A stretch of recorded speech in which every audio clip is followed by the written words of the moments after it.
Coming up, tragedy in Libya. These are people trying to better their situation and trying to better their lives for their children and for themselves. People across the U.S. begin to protest the slave trade in Libya as African migrants are smuggled and auctioned off. Tonight, University of Miami students take action against the injustice. And the journey to empowerment. I couldn't handle life anymore. A dark battle that pushed one student over the edge. After a near-death experience, a University of Miami student struggling with their sexuality seeks help. Tonight, his story of self-love and how he found a home away from home. Plus, French, Italian, Portuguese, German.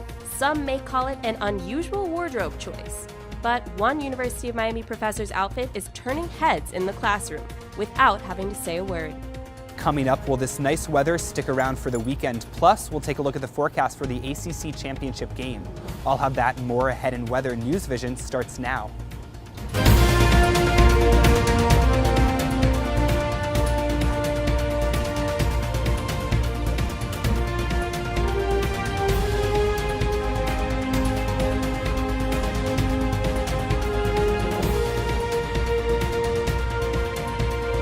Live from the UMTV studios, this is NewsVision.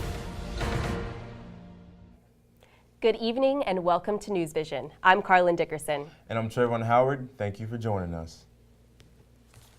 For years, migrants crossing the Mediterranean have brought with them stories of horror, beatings, kidnappings, even enslavement. Many of them make harrowing journeys from sub-Saharan African countries. Those migrants who do make it to Europe are often too terrified to go on the record about their ordeal.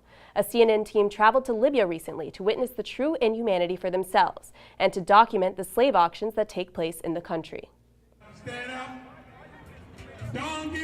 On Tuesday, protesters took to the streets outside the Libyan mission in New York City to raise awareness for the growing crisis. The crisis is coming from increased security across European borders, forcing thousands of African migrants back to their home countries. Many of these migrants are forced into holding warehouses, where private smugglers are selling them into slavery. Some Libyan officials have dismissed these reports. Libya is facing today a large global false media campaign of defamation trying to portray her as a racist country. Libya says it has launched a government investigation into the slave trade allegations. Meanwhile, the UM's African Student Union is hosting a Taste of Africa event tonight to raise awareness for the humanitarian issues in Africa, including the Libya slave trade. And our reporter Nate Derenbacher is live at the Shalala Student Center. Nate, what exactly is the purpose of this event? That's right, Carlin. I'm inside the Shalala Student Center where African Student Union members are preparing this Taste of Africa benefit to raise awareness of African culture and humanitarian issues that plague the continent. I'm joined by Antonio, the host of tonight's event. Could you tell me what people can experience? Well, at tonight's event, people can experience a lot of fun, a lot of great food, and a whole lot of entertainment. Thank you. Tonight, ASU members will also be collecting donations and connecting with people through cultural music and food. All donations collected will be benefiting children affected by HIV and AIDS in Africa. Members will also be sharing a petition that people can sign to show their support for a formal response to the Libyan slave crisis. Earlier, I had the opportunity to speak to some ASU e-board members who shared their thoughts on the current crisis in Libya. Was video footage of slave auctions going on in Libya. Black migrants were being sold into slavery for as little as $400. It's just really sad because these are people trying to better their situation and trying to better their lives for their children and for themselves, and people are taking advantage of their vulnerability.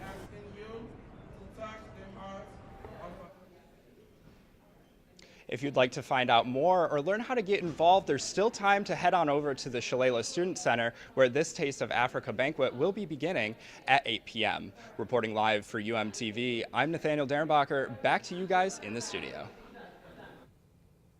Thank you, Nate. I love to see students fighting for a change in the world. And speaking of change, the Miller Center for Contemporary Judaic Studies just got 5 unique additions to its entrance. They started as small figurines no more than a few inches tall, but today the group of 5 Orthodox rabbis now stand at almost 8 feet tall.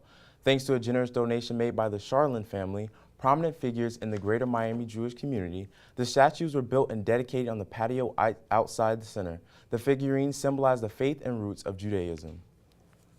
Rabbis and various instruments which are used in well-known Jewish rituals. The set of the statues together is in a way a reflection of traditional Judaism. It's a beautiful work of art.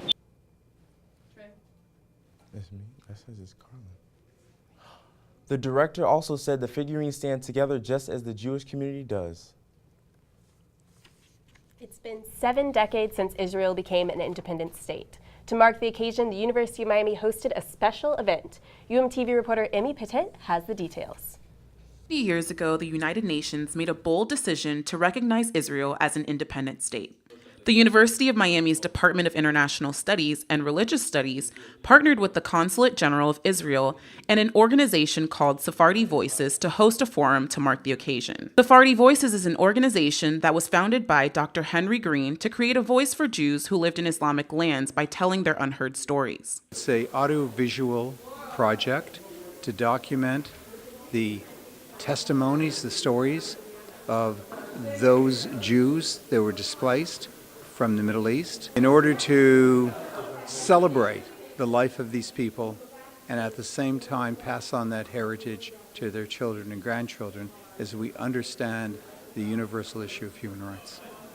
According to Sephardi Voices, nearly 950,000 Jews lived in Arabic lands prior to the recognition of Israel. After the UN's decision to recognize the state, they were forced out of those lands under harsh conditions to try to make a home in Israel, an unknown land to many of them. When the Jews left, society in the Arab world changed. And I don't think it was a change for the better. Because people that have lived there maybe 2,700 years, 3,000 years, 4,000 years are leaving their ancestral homes. And a piece of the culture, the heritage of those places is leaving with them that can never be replaced. Many attendees of the forum say they felt more aware and passionate about the cause by the end of the event. It seems as if the conflict is getting better in the Middle East, that there's almost a resolution in sight as long as more awareness is brought to it and people continue to care, like everyone in there. For UMTV, I'm Emmy Petit. A truly enlightening look back at history. No, it's stories like these that help us to remember the importance of independence and justice. Absolutely. And when we come back, more stories that show the strength of an empowered voice. The shocking termination of a leading anchor in network news. Matt Lauer, fired from the Today Show after allegations of sexual assault.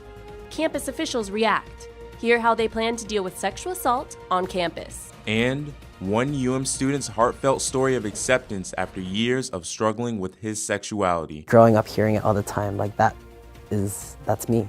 How he found himself and a family away from home after the break.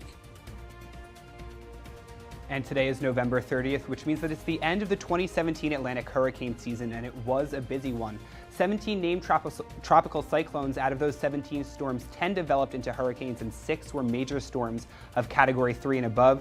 At least 401 fatalities from that storm. As we head to the maps, you can see nothing out in the Atlantic, though there is this front that's moving across the United States. We'll take a look up ahead, coming up ahead rather, if this will affect our weather here in Miami. We'll also take a look if it will affect the ACC championship game in North Carolina. And with the end of the semester coming up, we'll see if you should study inside or outside for your finals. NewsVision will be back right after this.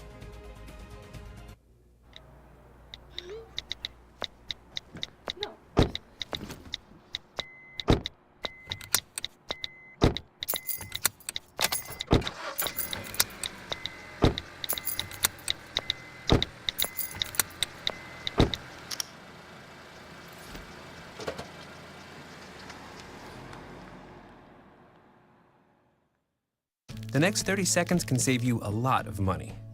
Just do your laundry in cold and stick to full loads. Auto-sleep your computers.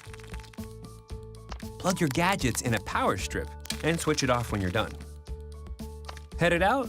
Turn back your thermostat by 10 degrees. And drive sensibly. The more energy you save, the more money you save. Find other great tips at energysaver.gov. One of the most recognizable talents on daytime television has been fired after complaints about inappropriate sexual behavior. NBC has fired longtime anchor Matt Lauer Wednesday morning. The network announced that Lauer was let go after a colleague complained Monday night. Since the announcement, at least 3 women have filed complaints with NBC about Lauer. Lauer has since apologized for his actions in a statement released this morning. NBC has not said yet who will replace Lauer, who had hosted the Today Show for the past 20 years. The University of Miami has dealt with its own sexual assault cases. Most recently, a alumna has sued the university for Title IX violations.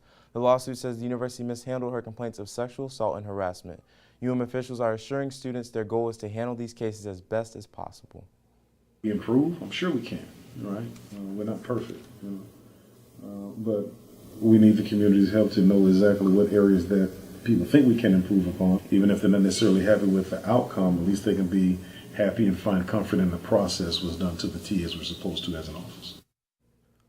Holmes also says students who have ideas on how the school can improve its handling of misconduct on campus should email the Dean of Students office at doso@miami.edu.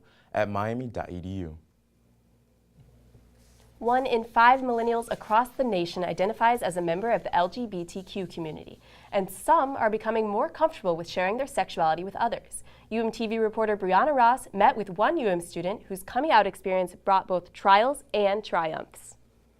From an early age, Earl Honorado was taught that the word gay was bad. It really starts early off, like kind of late elementary school, early middle school, when people would go around saying, "Oh, that's so gay." I didn't know what that meant.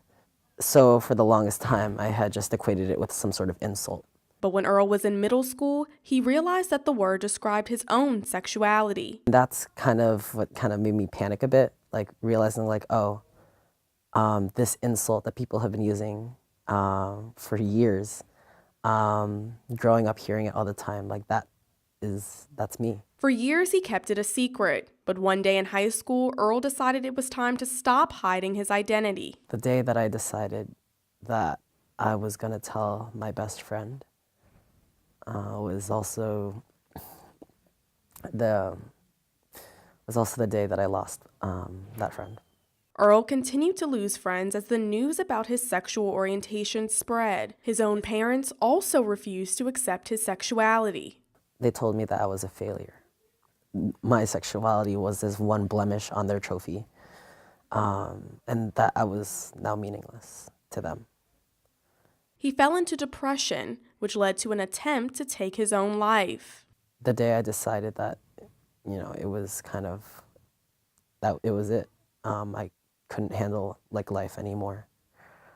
I took the pills and kind of went to bed and kind of hope for the best kind of thing.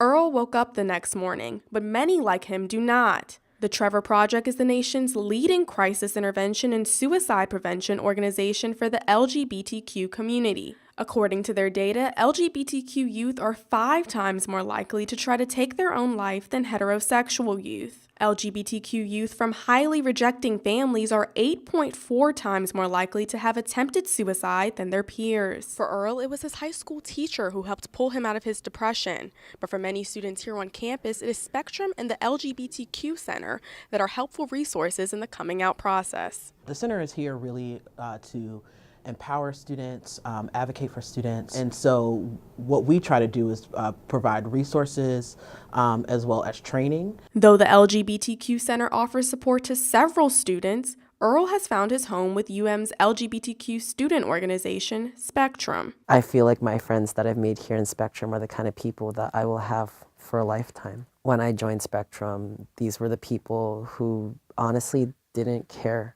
about my sexual orientation, that it was just another facet of who I am, but in reality, I'm a completely other person besides just that.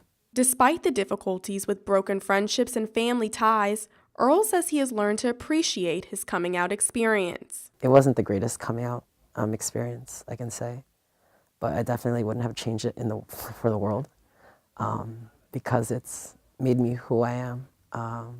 And I guess I'm a happier me because of it. For UMTV, I'm Brianna Ross. Like Earl, many people suffer from depression and suicidal thoughts before and after coming out. If you or someone you know is struggling with the process, visit www.thetrevorproject.org. Wow, that was such a really impactful story. I agree. It's really great to see students sharing and being brave enough to share their stories. I agree. Absolutely. We still have more to get to when we come back. The UM's basketball team was undefeated at home coming off of a loss this past week. We'll take you live to tonight's game. That, and apparently you can spell undefeated without the U. The University of Miami, that is. We'll tell you about the Hurricanes' huge upset. Don't go away.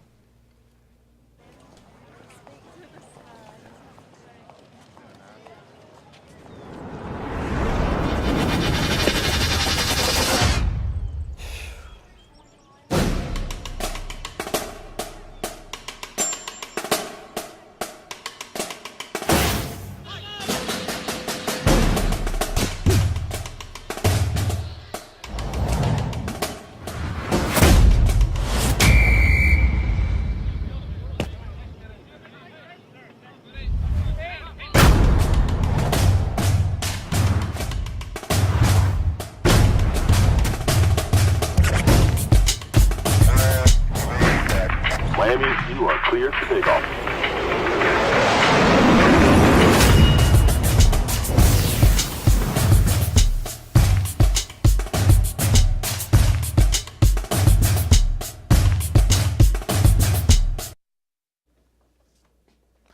Good to see you back on NewsVision. I'm sports reporter Andrew Bleckman. From playing on the field to playing on the courts, Miami Hurricane sports have been all over the country this week, taking on tough competition. Now let's get to it. The UM men's basketball team improved to 6-0 last night with an 86-81 win against 12th-ranked Minnesota. Dwan Huell led the Canes with 23 points. The star-studded backcourt duo of Bruce Brown and Jaquan Newton added a combined 28 points and 14 assists. Miami will look to continue their winning ways Saturday when they take on Princeton at home. Now, the UN women's basketball team started the season with wins against Florida International and Vermont. In their last 4 games, the Canes have gone 2-2, including a close loss to 15th-ranked Maryland at home. The women's team will look to get back on track tonight when they take on Michigan State. UMTV reporter Robin Shapiro is live at the Watsco Center to preview the game tonight. What can you tell us, Robin? 13-12. Thanks, Andrew. Tonight, the women's basketball team is playing Michigan State in the Big Ten ACC Challenge here at the Watsco Center. The current score is 13-12. The Canes have certainly felt the effects of losing seniors Andrea Motley and Jessica Thomas after graduating last year. The Canes team is different than in years past because they're relying on much younger players this year. Freshman Maika Gray is leading the team with over 17 points per game, and freshman Ndia Banks is third highest scoring with around 7 points per game. The Canes are currently 4-2, but we expect that Coach Katie Meyer will help this young team improve throughout the season. Reporting from the Watsco Center, I'm Robin Shapiro. Now back to you, Andrew. Thanks, Robin. Hopefully the Canes can pull away in the second half. And now we have entered the home stretch in the race for the college football playoff. After a wild Thanksgiving weekend, 2 teams fell out of the top 4 in the most recent ranking. Alabama dropped to 5th after losing to Auburn in the Iron Bowl, and the Canes lost a shocker to the unranked Pittsburgh Panthers. Miami now finds itself ranked 7th. Let's show you some highlights from last week's contest. Quarterback Malik Rozier struggled to get the offense going against a strong Pitt defense. He completed only 14 of 34 passes, but did throw 2 touchdowns. The turnover chain made an appearance twice during the game, but the Canes did not convert any of those into points. True freshman quarterback Kenny Pickett shined in his first career start for the Panthers. Not only was he a threat in the passing game, completing 18 of 29 passes for 193 yards, but also ran for 2 touchdowns. After late scores from both sides, the Canes ultimately fell 24-14. Now, despite the loss, Miami will still face off against number 1 Clemson this week in the ACC Championship. For the Canes to win, I think this has got to be a lower scoring game. My prediction, Miami 22 and Clemson 19. Make sure to tune into that game at 8 p.m. this Saturday. That's all we have for sports. Now let's toss it over to Tommy with the weather. Thanks, Andrew. Well, you were just talking about the ACC championship game, so that's where we'll start in Charlotte, North Carolina, where the Canes will take on Clemson this weekend. You can see this front that's moving across the United States right now, going through Charlotte right now, bringing some showers. A couple of them severe, however, those will move through tonight and into early tomorrow morning, and it'll leave it a pretty clear day for the game. So we'll quickly take a look at the game day forecast. 1 o'clock in the afternoon when you may start tailgating, temperatures in the mid-50s. As we head further in the afternoon, temperatures stay in the mid-50s, but the skies clear. You'll get a cloudy start off to the day on Saturday, but those skies will clear as we head towards kickoff time at 8 o'clock on Saturday night, when temperatures will stay in the upper 40s. If you're heading down, or heading up there rather, from Miami, you'll definitely want to bring a jacket or a sweatshirt because temperatures will be pretty chilly during the game. From North Carolina, we'll head back down here towards Miami and we'll take a look at the satellite and radar, where you can see just a few scattered showers moving through in the past couple hours. Nothing really too bad, just a few scattered showers, as you might have seen those as you were walking to and from class today. We'll take a look outside of the studio right now. Temperature 77 degrees, humidity around 70%, making it a little bit uncomfortable to be outside. But still, that'll drop and it'll make it really nice to be outside for the next couple of hours. If we take a look at the temperatures around South Florida, you can see everybody, like us here in Miami, is pretty much sitting in the upper 70s. 78 degrees down in Marathon, 75 in Fort Lauderdale, and 76 degrees in West Palm Beach. Taking a look at the winds, it is a little bit breezy, especially down towards our south in Marathon, where the winds are 16 miles per hour, 7 miles an hour here in Miami, and heading up towards West Palm Beach, winds are 10 miles per hour. Taking a look at the futurecast as we move it through the next couple days, taking a look at Friday, you can see no showers, and as we move it ahead into Saturday, again, no rain, just some cloud cover, and as we move it late into Saturday and into early Sunday, you can see the front that was up towards our north will be staying there, leaving our skies pretty clear with the exception of a few scattered clouds. If you're heading out to the Grove tonight, we'll take a look at that forecast. Temperatures in the mid-70s, no rain in the forecast, so it'll be a pretty nice night to go out. And we'll head forward a little bit more and take a look at the forecast for tomorrow. Temperature 79 degrees, may go into the low 80s, scattered clouds and mostly sunny, 10% chance of rain, maybe a few scattered showers, and we'll head and we'll take a look at the 7-day forecast. You can see as we go into this weekend and next week, temperatures in the 80s. The only real chance of rain a little bit Wednesday morning. That's all we have for weather for now. We'll send it back to you guys at the desk.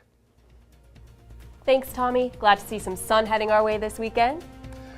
But before we dive into the weekend, we'll tell you about 2 UM professors who have brought their unique ideas to the university. Stay with us for the details. This can save you a lot of money. Just do your laundry in cold and stick to full loads. Auto-sleep your computers. Plug your gadgets in a power strip and switch it off when you're done. Headed out? Turn back your thermostat by 10 degrees. And drive sensibly. The more energy you save, the more money you save. Find other great tips at energysaver.gov. Your daughter just had her first breakup. Do you A, put yourself in her shoes? B, console her? Don't worry, sweetie. This is gonna happen a lot. Or C, find her a new boyfriend? Nice, single boys. That was weird. As a parent, there are no perfect answers. But you don't have to be perfect to be a perfect parent. Thousands of teens in foster care will love you just the same.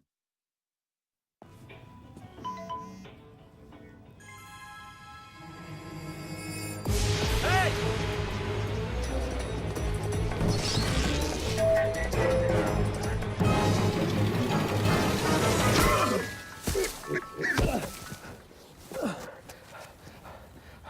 So, same time next week? Well, of course.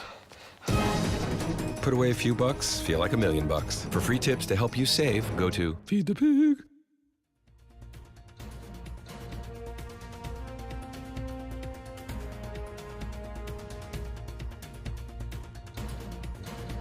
The Low Art Museum on the Coral Gables campus is not just a place to admire artistic work, it is also one for creating it. Our reporter Morgan Meehan tells us one professor has provided a creative outlet for students. The University of Miami invites members of the community to the Low Art Museum after hours for the program Sip and Sketch. This program is held every couple of weeks each semester.